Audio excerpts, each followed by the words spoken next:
Ria, kasi medyo naging masungit din ako nung time na yun kasi problema din ako. Wala din kasi akong pangbayad dun sa book na binayaran mo.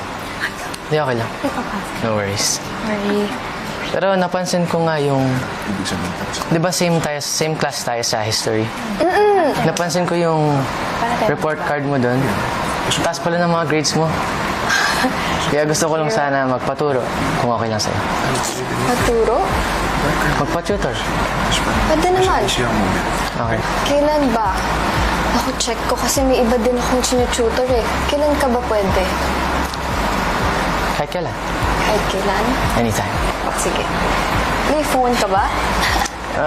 Bigay ko na lang yung phone ko. Yung phone number ko. Ay, nahulog! Ay! Ha?